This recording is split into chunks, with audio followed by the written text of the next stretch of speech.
Your Honor, I have about 3 or 4 minutes to fumble around with the technology, and I can't promise my fumbling will be over at that point, but just want to try and get set up here, Your Honor.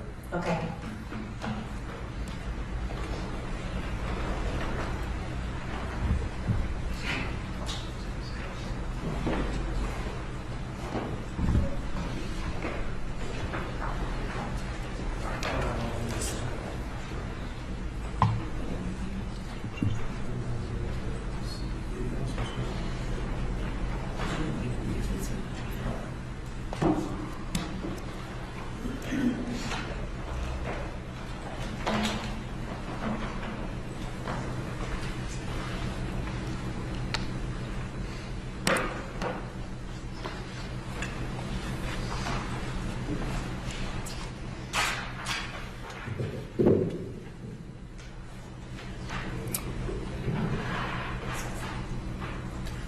Okay, Your Honor. I'm just going to try and go somewhat technology for you. We'll see how that works. Good morning, Dr. Simi. How are you today? Doing well. Good. Good morning to you. We shook hands briefly yesterday outside the men's room, so thank you for being here. So since you've been a witness before, you know how this works. I'll ask you some questions.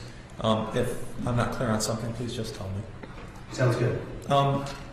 So I want to ask you a little bit about your methodology here. So it says that about 217 interviews, you said, on far right-wing extremists? That's correct. And over how many years is that? Beginning in 1997. Okay. So over about 26 years. Yeah. Okay. And 14 of the Proud Boys, Oath Keepers, and 3 percenters. Is that correct? That's correct. Okay. And how many of those interviews were people who participated in the January 6th riots? So it sounds like a simple question to answer. It's a little bit complicated. There's institutional review board regulations that provide confidentiality. So I certainly wouldn't be able to name individuals that I interviewed. I don't know if that was, if that's kind of where you're going with the question. Was that where you were going? I may, but probably not. Okay. I took the question just as being whether the people in your 14 were involved in the January 6th protests. None to my knowledge. However, it's certainly possible that, obviously I don't know the identity of every single person, that participated in January 6th. So, Right.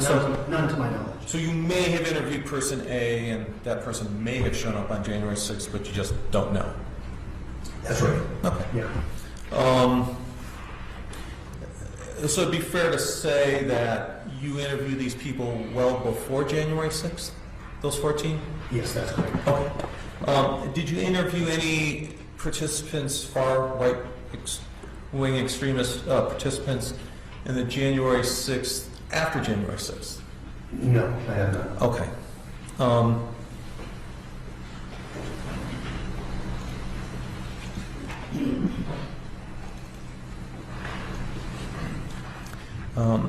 Did you live with any families or people who participated in the January 6th riots?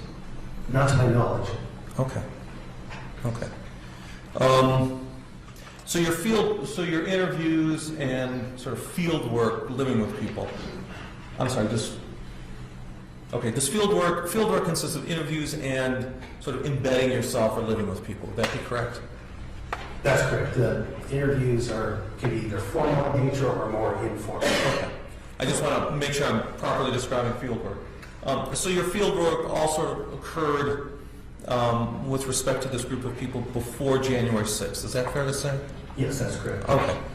And then as far as sort of embedding yourself or living with families, did you embed yourself or live with any families that participated in the January 6th riots, to your knowledge? To my knowledge, no. Okay.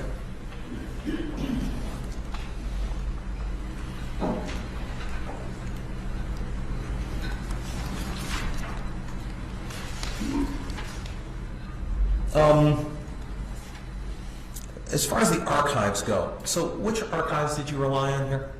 I saw a number, let me back up. So I saw a number of, we counted your expert report citations, and we looked at them. And I'm going to represent you, we counted about 78 citations to the January 6th report. Does that sound about right to you? I counted the same number. Well, that's good. Thank you for answering the question that way. What about archives did you rely on? So as I mentioned, archives can be more formal in nature or informal in nature. And so social media, for example, would be those, the various platforms are all types of archives, which has been a big part of my research and what I've looked at, including in this case. So various social media platforms would fit there. Certainly videos. Again, I mentioned at the outset, YouTube really is an important type of archive. It's widely used among researchers in terms of accessing different kinds of collections of material. They're housed in that. Again, it's not established for research purposes, but it provides information. So let me ask you a question. And I'm sorry, I don't mean to interrupt. I may do that a little bit, but Sure. So in determining, how do you determine whether you're going to look at one social media archive versus another archive? Or do you just choose every single archive you can get your hands on? I mean, how does that selection process occur? Yeah, it some archives have a greater presence of far-right extremists than others, but you certainly want to try and sample from as many different archives as possible. You're certainly being unlikely to be able to use every single social media platform, but I've certainly utilized the kind of major social media platforms that are more, you might call mainstream type platforms like Twitter, or what used to be Twitter, Facebook, Instagram, but then also more what you might call niche or fringe social media platforms like Telegram, but it has a substantial concentration of far-right extremists. So let me ask you this. So if there's a body of opinion, you say a body of opinion among sort of far-right extremists, what measurements do you have in your profession to determine whether or not a particular archive is representative of that body of opinion?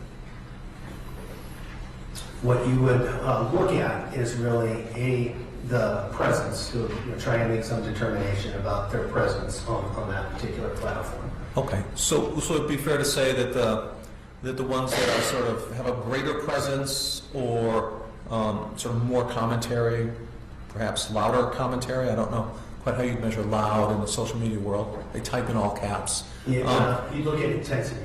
Intensity. Yeah. Okay. So, for instance, a call to violence would be obviously a more intense statement on a social media platform than a statement that didn't involve a call to violence. Okay. And so that's in part how you choose what to look at. You look at the intensity and the amount of presence. Those are two things. Okay. Anything else? Well, you kind of look at how the social media platforms compare to each other as well. That way you get a sense of, is there kind of differences in terms of how one platform is used versus another. Okay.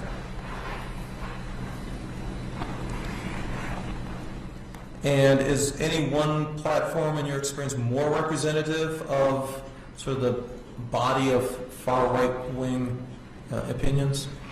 I don't think there is. I mean, in my opinion, and certainly in the literature, there's never been, to my knowledge, any kind of published scholarly identification of one platform being most representative. Okay.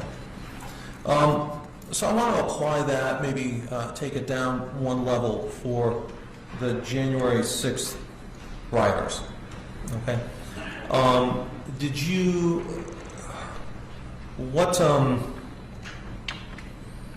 look at any particular platform that you believe represents the entire spectrum of views, best represents the entire spectrum of views of people who rioted on January 6th? Well, I don't think there is one single platform, but I certainly looked at a number of different platforms, yes, to include some of the ones I've already mentioned, Telegram, for example. And you chose those platforms in part based on the intensity of the commentary on there and the volume of commentary. Is that fair to say? In part. Not quite. I just want to back up on the intensity. The intensity is something you look at in terms of no matter what their presence is on the platform, you would look at that would be one indicator of the kind of the nature of the speech and whether there are calls to violence or not. So you wouldn't assume necessarily that there's a high degree of intensity. So how do you measure or identify the opinions of people who aren't on social media platforms?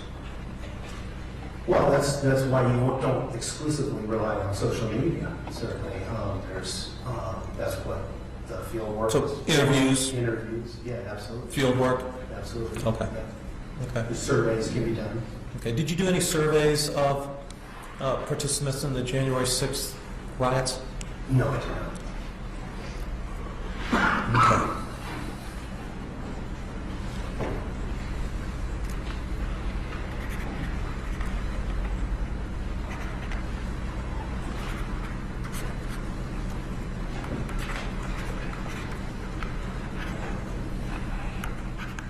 So you looked at social media platforms, you looked at the January 6th report, correct? Those are two things. What else? Well, again, scholarly research that's related to the topic. Certainly looked at. May I interrupt you just for a second?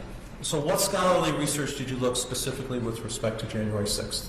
Oh, I'm events? sorry. I thought you meant political violence more. No, I understand. But I'm talking, that's why I interrupted you, to redirect you. Sure. So specifically with January 6th, I saw that you wrote a scholarly work, have published work on that, is that correct? That's correct. Have you consulted any others? Yeah, oh, yeah, absolutely. Okay. And we certainly have looked at other expert testimony in regards to. For this report?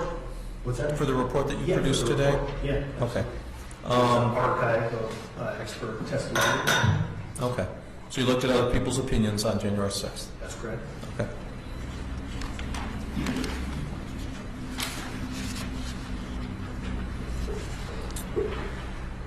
Let me ask you a little bit about patterns of behavior. So we talked about patterns of behavior, and I want to make sure I understand sort of correctly what some of these patterns of behavior. Well, one you said was sort of conspiracy belief in conspiracy or shadowy forces. Yeah, that's a central core belief. Okay. And the us versus them. That's a central dynamic within. Sort of an anti-democratic ethos is what you call that, authoritarianism? That would be another element. Okay. You said violence. As a practice, yes. That's Okay. And then you talked about using various communication strategies. That's correct. Okay. Now, I want to take each one of those. My understanding is, from your testimony, is that probably except for violence, a lot of these others are sort of commonly used in political discourse by others. Is that fair to say? There's generic features of social life, human behavior, which is what makes them so powerful. Okay. So, for example, conspiracy theories and shadowy forces, is that, that would be fair to say is often used in political discourse, correct? Oh, okay. I'm sorry, this is, I thought you were speaking exclusively about the communication strategy. Conspiracy theory, there's obviously, when you look at, for instance, surveys that measure belief in conspiracy theory, there's quite a bit of variability, so that's not necessarily the same. It doesn't have the generic feature the way, say, the use of doublespeak does. Okay. But let's focus on conspiracy theories, for example. So are you familiar with political discourse where people will complain about special interests controlling our government? Yes, I've heard those phrases used. And you agree with me that's a common feature for people sort of across the political spectrum to be angry or upset about special interests controlling government? I think that's fair. Okay. People will talk about big oil or big corporations or big labor. Those are all sort of a variant of a conspiracy theory. Is that fair to say? It could be. Yeah. And in fact, that goes back quite a while. Are you familiar with the political science Richard Hofstadter? Yes, I am. And he wrote a very famous book in 1964 called The Paranoid Style of American Politics, right? Yeah. And he sort of talked about conspiracy theories as in American politics, how they were a consistent feature as far back now, 60 years ago. Is that fair to say? It is. Okay. And the group of scholars that Richard Hofstadter was associated with did identify, though, what they call right-wing radicalism was especially kind of characterized by conspiratorial beliefs. But they also said that it was a common feature throughout American politics. Yeah, fair enough. Okay. How about, let's talk about us versus them. That's, be fair to say that that's a common theme in American politics as well. Would that be fair to say? Yeah. Okay. Democrats are angry at Republicans. There's an us versus them element, and Republicans can get angry at Democrats. There's an us versus them element. Fits both sides of the political spectrum. Is that fair to say? Sure. What we're talking about here is us and them when it's associated so closely with violence, which Understood. wouldn't be a common feature. Understood. Yeah. But I'm trying to isolate each one Okay. to get a better sense of this. Sure. We'll be careful about speaking one at a time. I'm sorry. And then an anti-democratic ethos or authoritarianism. I think you would agree with me that that's also a very frequently occurring or common feature in American politics. I don't know that I would agree with that. Okay. So would you agree with me that people on both sides of the political spectrum are sometimes frustrated and say that the legislature or Congress can't be trusted? That's a statement I've heard from various political orientations. Sure. Okay. You've heard, in fact, we've heard presidents talk about how if Congress isn't going to do something, they're going to take matters into their own hands. We've heard that from both sides of the spectrum. Would that be fair to say? Is that, can you repeat that? We've heard that from both sort of political parties, but presidents who get frustrated with Congress not moving forward on legislation talk about how they're going to take things into their own hands. Okay. Yeah. Okay.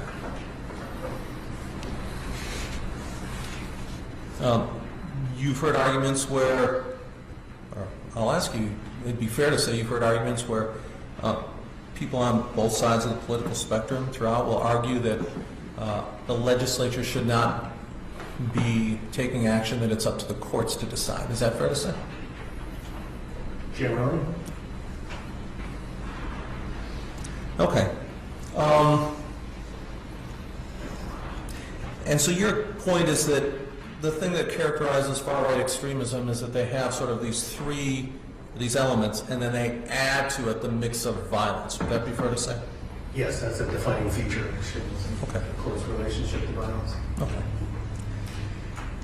Let's talk about communication strategies. So you talked a little bit about doublespeak, That's correct. and if I remember correctly, you said that we sort of all do doublespeak to some effect. To some extent, I'm sorry. We all do doublespeak to some extent. That's correct. Okay. And I think you use the example, sometimes we'll emphasize a particular aspect towards a job interviewer and a different aspect or a different face, as it were, towards perhaps a romantic partner or something like that. Actually, I use that example to illustrate the front backstage behavior distinction, which is a different concept. Okay. I'll get to that then, Amanda. Let me continue to focus on the doublespeak. So doublespeak would be saying one thing in public and a different thing in private. Is that fair to say? That could be an example. It's also saying one thing, irrespective of whether it's public or private, that could be interpreted in different ways depending on the audience's understanding. And so it might be understood in one way by outsiders who don't have a good kind of contextual understanding of a particular culture, and then a different way by insiders within a specific culture will understand it to mean something different than what outsiders would. Okay, so is doublespeak Same or different understanding. Okay, that's what I'm asking. So a person will use the same word in front of one audience, which has a particular meaning, and then they'll use the same word in front of a different audience that has a different meaning. Is that doublespeak? That would be an example of doublespeak or a facet of doublespeak. And again, I would say, underscore again, this is a generic facet of communication. Oftentimes it's innocuous. Sometimes it has well-intentioned aspects to it in terms of maybe not wanting to use certain language that could be interpreted in a different way so as to not offend someone. For example, to try and be polite or kind of adhere to some form of etiquette. Again, though, I'm underscoring for far-right extremists is deeply connected to the violence issue. Okay. But it's, so as I heard you say, but it's, I'm sorry, you said it's deeper connected to what? Deeply connected to the violence issue. I'm sorry, did you say deeper or deeply connected Deeply. to? Deeply. Okay. So your characteristic, your application to far-right extremists is that they'll use doublespeak, just like everyone else, but they also connect it to violence. Is that fair to say? That's fair to say. Okay. Okay. And then you talked about a couple of the communication. I want to just sort of go through these. Front and backstage. That was one of them, where you're sort of favorable, you put a favorable foot forward in front of someone and then a different aspect or personality in front of someone else. Is that fair to say? Yeah, that's a fair characterization. Okay. And that was the example of a person will behave one way towards in a job interview and behave a different way towards a romantic partner. That's correct. And that would sort of be a form of doublespeak. Or a front and back. I'm sorry. That would be a form of front and back. I'll work Yes, on my that's correct. sociology degree during this cross-examination. So would one example of sort of doublespeak be a politician who presents him or herself in a very moderate way in front of one group and a very radical way in front of a different group? Would that be a form of doublespeak? That would involve, that would likely involve language that would kind of fit the characteristics of doublespeak, Okay. based on what you described. So doublespeak, you use different language between the two audiences? Well, you may use different language, or you may use the same language with the understanding that audiences will potentially receive it differently. Okay. Okay.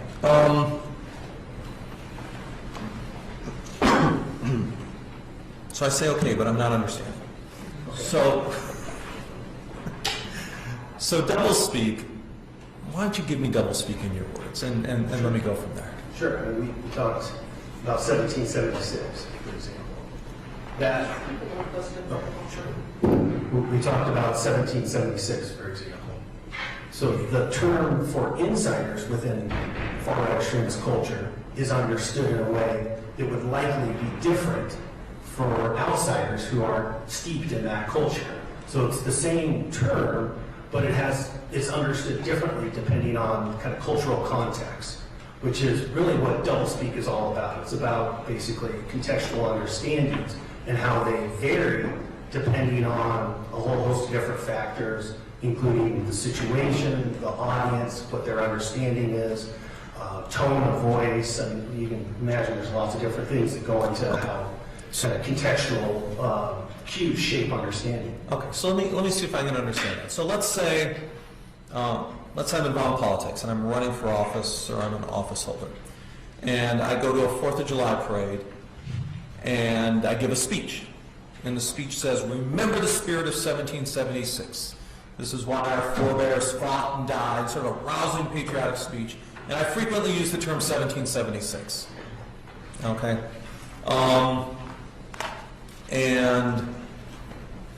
And there's far right-wing extremists in that audience. Okay? And then let's say I do the same speech at a different, I'm going to a bunch of 4th of July parades. So I go to one 4th of July parade and give that rousing speech, and there's far right-wing extremists in it. And then I go to another 4th of July parade, I give the same rousing speech, or something pretty close, because I've practiced a lot. So I'm giving a pretty close speech.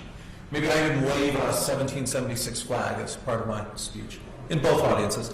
And that one contains no far right-wing extremists. Is that a form of doublespeak? Yeah, you're going to have different understandings. Okay, because one crowd will understand it in a particular way, and the other crowd will understand it in a different way. Yes. That's doublespeak? Based on kind of cultural context. Okay. Now, as a speaker, do I have to know that there's far right-wing extremists in one audience, and do I have to know that there aren't far right-wing extremists in the other audience in order for that to be doublespeak? Not necessarily. So if I'm I want to make sure I have so if I'm this politician and I'm running for office or I'm holding office and I give my rousing 4th of July speech in front of far right-wing extremists, and I don't know they're far right extremists. I mean, some of them have salt and pepper beards like a grandfather. I don't know. They may, maybe not. But let's say there are people, but I just don't know them. Okay? And then I go to this other rally, same speech, no far right-wing extremists. I have engaged in, from a sociological standpoint, doublespeak. Would that be fair to say? Well, what I've described here in terms of far-right extremism is the doublespeak tends to be, intentional. So, when you describe something that may not be intentional. I understand, and I've been very clear on my hypothetical where it's not intentional. But I'm asking, is it still doublespeak if it's not intentional? Well, it may have similar consequences. So the consequence of the effect of it, in terms of how it's received, and that would constitute an aspect of doublespeak. It wouldn't be kind of true doublespeak without more of an intentional aspect to it. Okay, so it would be fair to say it's characteristic of doublespeak, but absent intentionality, it's not true doublespeak. Is that fair to say? As far as how doublespeak is practiced by far-right extremists, it's associated with a high degree of intentionality. Okay. So far-right extremists will be intentional about how they do that? Part of the culture. Okay. But you can have someone doing the same thing unintentionally, and they're not a far-right extremist. Let me rephrase that question. That's a terrible question. So you're saying far-right-wing extremists, they're intentional about it, correct? Within far-right extremist culture, doublespeak is used in intentional fashion. Okay. And so it's fair to say that when you define doublespeak with respect to far right-wing extremists, you're implying intentionality, that the speaker intends to have a different effect on different audiences. That's correct. And part of that has to do with the violence aspect. Right. And to some extent or it would imply that the speaker knows that there's different audiences, and that's why he or she is using the doublespeak, because they understand their audiences. Or they may suspect. Or they may even suspect. Yeah, they may not be sure about potential differences, but they may have some reason. Okay. And, all right, so you have to understand the intentionality first before really understanding whether it's a far right-wing speaker using doublespeak. Is that fair to say? Can you rephrase that question? So you need to understand intentionality before you can understand whether a far right-wing speaker is actually using doublespeak. Well, you can observe the practice. So the practice certainly can be observed. Okay. So you can observe the practice and you can say, well, one audience here, one audience there. It correlates. It correlates with doublespeak. You can say that. Correlates, consistent. Okay. But you don't really know if that speaker is engaging in doublespeak absent some understanding of their intent. Yes, that's why the field work and interviews is so important, and also Absolutely. the archival material in some cases will oftentimes betray intent in some fashion or another. That's the example of Ronald Reagan. As the example, if I'm sorry? The example from the Organizing Unite the Right that we discussed earlier, when he was talking about how humor is used in terms of as a way to establish uncertainty among audiences, so folks don't know when they're seriously promoting violence versus joking about it. Okay. Now you had also talked about how someone will make a statement, and I think you spoke about this in the context of some of President Trump's speeches, but how someone will make a statement and then negate that statement. Correct? Yeah, insert a negation of sorts. Okay. So something like, go do something terrible, but I'm just joking, or don't really do it. Would that be an example? That's a fair, the video clip we saw of Nick Fuentes doing that. Okay. And you say that's very common among right-wing extremists. What we found in our research is what a number of other scholars have found. I'm sorry, what was the last, you said? That's what a number of other scholars have found. Oh, Sure. Okay. And I think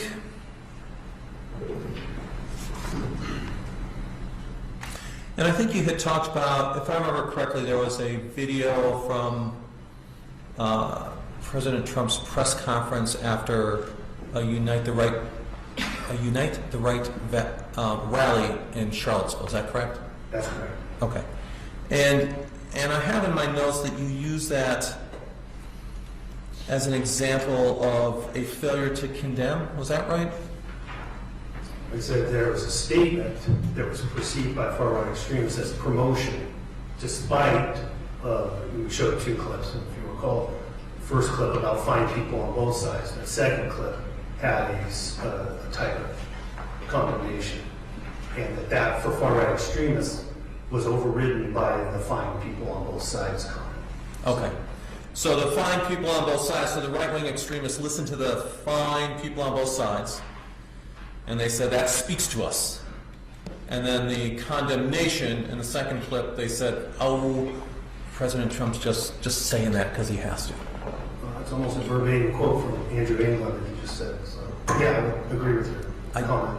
I don't exactly know who he is. He's the founder of the Daily Stormer. And, Okay. So maybe that's an example of how I will represent to you, a lawyer who's not a far-right extremist, may use similar language as a far-right extremist. Well, you were at... It's an example in front of you. So. I interpreted your comments paraphrasing what far-right extremists might say. Yeah, I know. you're both talking over each other. I'm not accusing you of calling me a far-right extremist. Thank you. Okay. Let's... But Professor Simi, make sure to let him finish his questions before you start answering them. Okay. And my paralegal just sent me a note admonishing me to behave better. Your Honor, can we take a 1 or 2 minute break? I just need to figure out a way to get the right video loaded and identified. Okay. Thank you. Okay.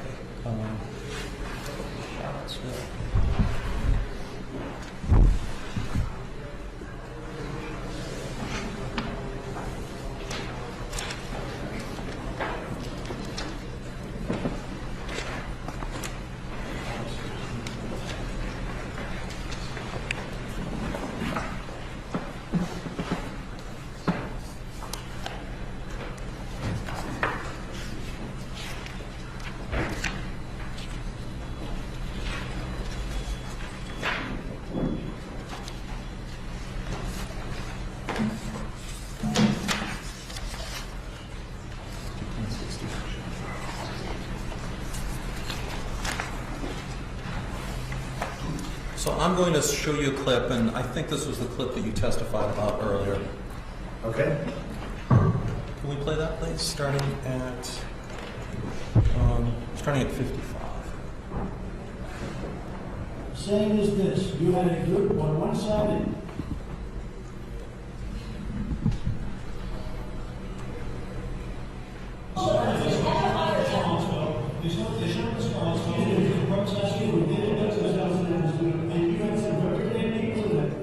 But you also had people that were very fine people on both sides. You had people in that group, excuse me, I saw the same pictures as you did. You had people in that group that were there to protest the taking down of, to them, a very, very important statue and the renaming of a park from Robert E. Lee to another name.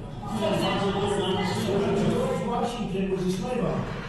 Was George Washington a slave owner? So will George Washington now lose his status? Are we going to take down, excuse me, are we going to take down statues to George Washington? How about Thomas Jefferson? What do you think of Thomas Jefferson? You like him? Okay, good. Are we going to take down the statue? Because he's a major slave owner. Now we're going to take down his statue. So you know what? It's fine. You're changing history, you're changing culture, and you have people, and I'm not talking about the neo-Nazis and the white nationalists, because they should be condemned totally.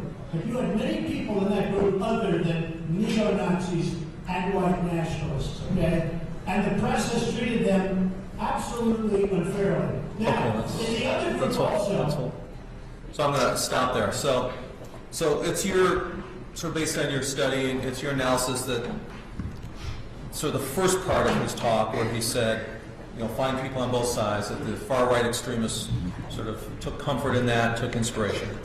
And then the second part where he said,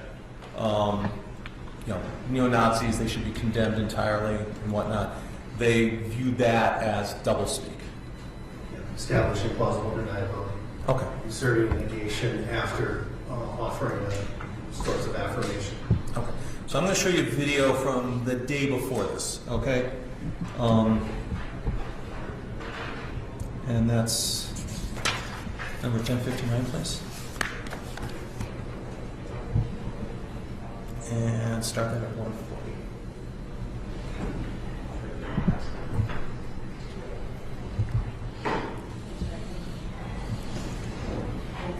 Yep, 140.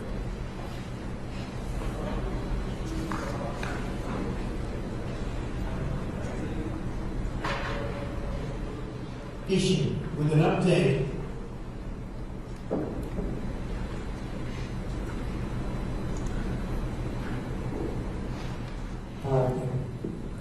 And wounded 20 others.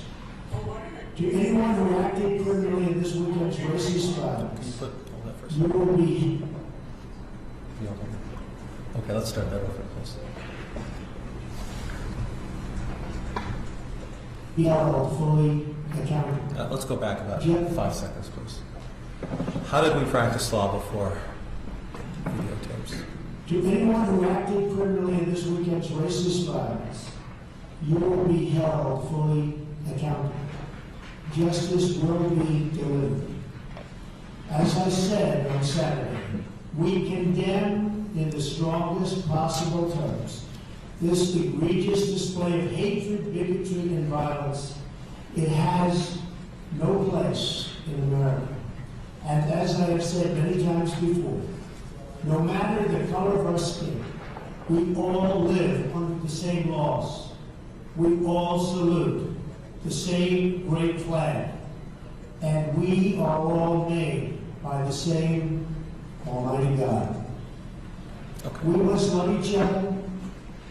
So, I'm going to represent to you that that speech from the White House took place the day before. So, when put in conjunction with the April 15th, how did far-right extremists interpret those statements? Did they view that, let me be more specific, did they view that as an example of plausible deniability? Remember these remarks at the time, in real time, and it was, no, it was not taken, because these set of remarks were very clear. And when what I think really, you have to understand, there was already a relationship between Donald Trump and far-right extremists prior to 2017. And far-right extremists were already perceiving him in certain ways. But those set of remarks, if that had been the final word, it's possible their understanding obviously would have been different, at least as it pertained to the United Right Route. But they weren't. They were followed by the comments that we saw previously about 5 people on both sides. And so that's ultimately what far-right extremists took from Donald Trump in terms of his characterization of what happened in Charlottesville. Okay, so let me understand this correctly. So Donald Trump goes to the White House. He makes a statement where he's condemning people from both sides. And the far-right extremists are approved of that. But then then the next day, Donald Trump in this press conference says there are very fine people on both sides. And then about a minute later, he condemns the KKK and neo-Nazis. And so you're saying that what the far-right extremists took from this was really to find people on both sides. That's what inspired them. And that they essentially disregarded the press conference before, and they disregarded the comments. I'm sorry, they disregarded the White House press conference before, and they disregarded the latter marks subsequent to the very fine people. Is that fair to say? Yeah, I'm saying Okay. that far-right extremists actually pretty clear on that in terms of confirming how you just characterized it. Okay.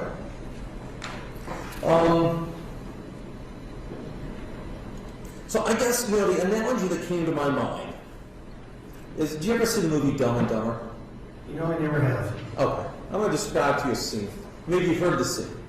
There's a scene where sort of the protagonist, I think he's played by John Kerry, he's the guy who's, I don't know if he's the dumb or dumber guy, but he's talking to a woman he has a crush on. And he says something along the lines of, we were the only people left on Earth, okay? Would you like me? Would you want me? And she says, well, maybe something along the lines of 1 in a million chances. And he gets this big smile on his face, and he says, so you're telling me there's a chance? You ever hear that scene? Vaguely familiar, but not any. Would that scene sort of describe a far-right extremist, where they're always looking for something to latch onto that they believe inspires them, and will disregard any other evidence to the contrary? No, I don't think that's consistent with the pattern in terms of the relationship between Donald Trump and far-right extremists. I will say, going back to Unite the Right and Find People, we have to put that in context in terms of him saying find people. This is not something far-right extremists are used to hearing coming from the President of the United States, and so that did have a substantial overriding effect, and I think you can understand why, given their views typically of politicians, conventional politicians. And so I think the way you just characterized it is not really consistent with that history in terms of the relationship between Donald Trump and far-right extremists. Okay. Let me ask you about the 1776 again. I think you had said that sort of far-right extremists view the number 1776, or the phrase involving 1776, as a call to violence, right? Within their circles. Yeah. And it's sort of, and you use that I did not hear your answer. Within their circles in certain contexts. And you said that it takes time for someone to develop that understanding. Was that correct? Yes, I said that in terms of how culture operates, in terms of the more people become immersed over time, the more understanding they'll develop. So if I'm someone who's not part of the far right-wing extreme movement, and I see the number 1776 or the spirit of 1776, it's unlikely I'll view that as a call to violence. Is that fair to say? Yes, I think that's fair to say.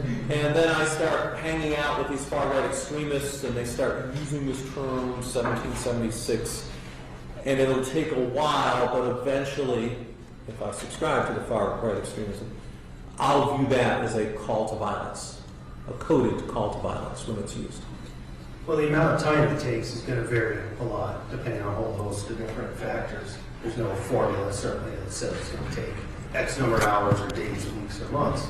And it's going to depend on how much exposure a person has, the types of exposure. But generally speaking, yes, as a person becomes more familiar with the culture, they'll start to develop an understanding.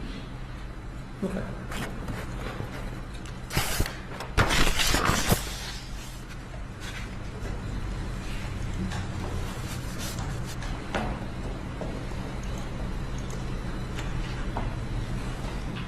Okay, let me ask you a little bit about the Stop the Steal. Okay. Is it your testimony that talking about stealing a stolen election is consistent with far-right extremism? The word stolen, in particular, the idea of political corruption, the idea of fraud, that these have high degrees of salience within far-right extremist culture. Doesn't mean every time those terms are used that's indicative of far-right extremism, but within far-right extremist culture, those terms are very meaningful and would tend to resonate with their worldview. would you agree with me that concerns or being upset about a stolen election is a common feature of modern American politics? Yeah. And you'd agree with me that people who were opposed to Donald Trump thought that or voiced concerns, some of them, that the 2016 election was stolen because of Russian interference. Yeah, I am familiar with those claims. And that, in fact, there was an election in Georgia in which the person who lost, she argued that the election wasn't valid and was essentially stolen because of voter suppression. Do you remember that? I do remember that. Okay. So it's the stolen election theme, unfair election, forces that stole the election, that's not uncommon, correct? It's not my opinion that it's exclusive to far-right extremism in terms of these issues. Yeah. But what makes it connected to far-right extremism is the connection towards violence. Is that correct? Connection towards violence, and again, contextual issues that when certain allegations are made as it relates to a stolen election, it would have more meaning in some cases for far-right extremists than some of the examples for instance that you just pointed to. Okay. So if Hillary Clinton, the loser of the 2016, says our election was stolen, Donald Trump is an illegitimate president because of Russian interference, that would not have resonance for far-right wing extremists. Far-right extremists would perceive Hillary Clinton, or do perceive Hillary Clinton in very antagonistic terms. Right. And if Donald Trump were to say the same thing, and I understand he didn't blame Russia for the 2020 election, but were he to say almost the same thing word for word and blame a foreign power, that would resonate with far right-wing extremists. Is that fair to say? Exactly, because of this relationship that we've been talking about, in terms of this pattern over time that developed between Donald Trump and far-right extremists. Those claims would have a very different meaning for far-right extremists than, as you pointed out, Hillary Clinton making similar claims in that scenario. Okay. Now, let's So,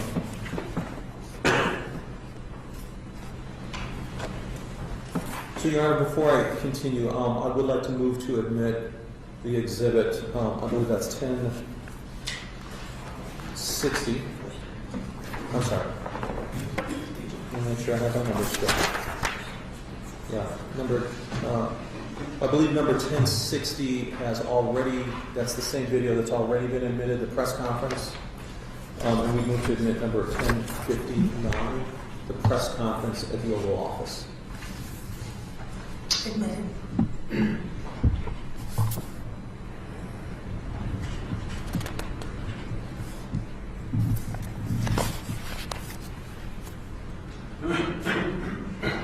So let me also understand that so when Donald Trump President Trump talked about the immigrants from Mexico, some of them being rapists and assuming some of them were very fine people, your testimony was that was a clarion call for the far-right extremists.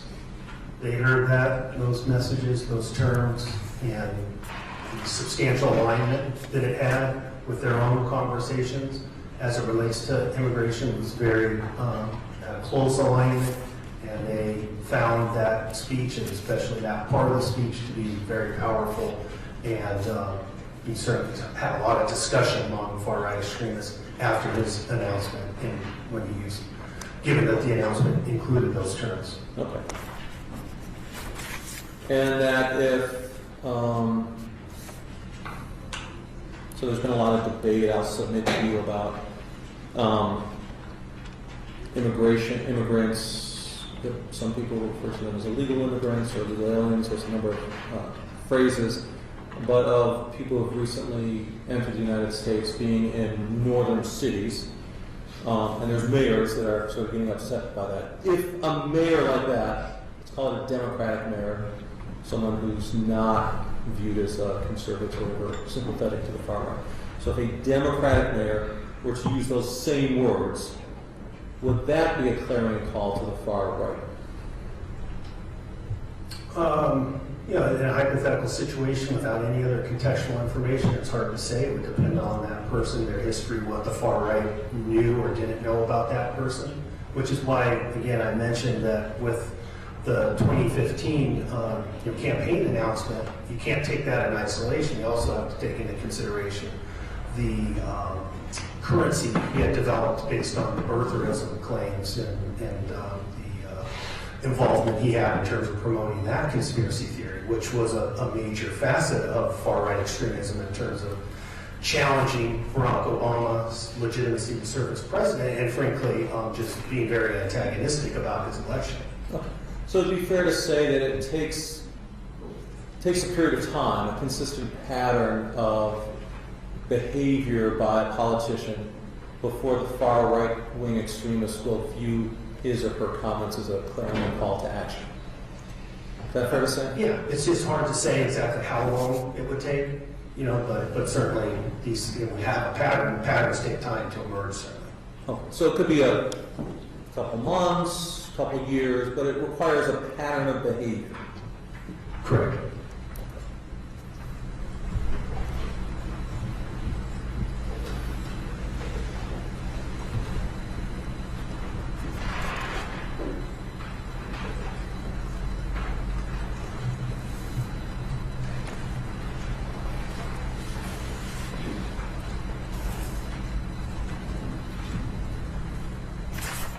I'm going to be jumping around a little bit, so I will apologize to you perhaps for a lack of thematic development. No problem.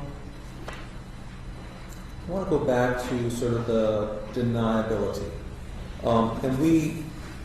Where you said President Trump would say one thing and then immediately negate it afterwards. Do you remember that? I don't remember ever saying immediately. Okay. What would negate it afterwards?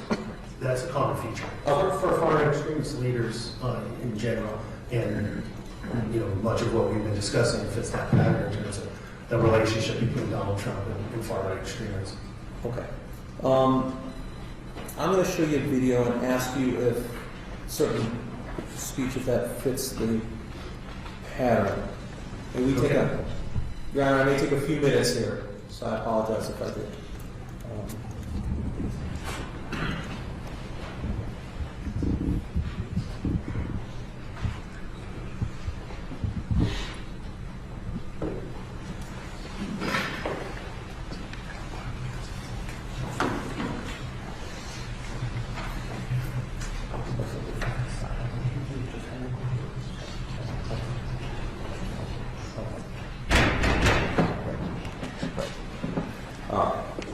I'm not going to be able to find the video quickly, so I'm just going to talk to you about it. Okay. So it's June.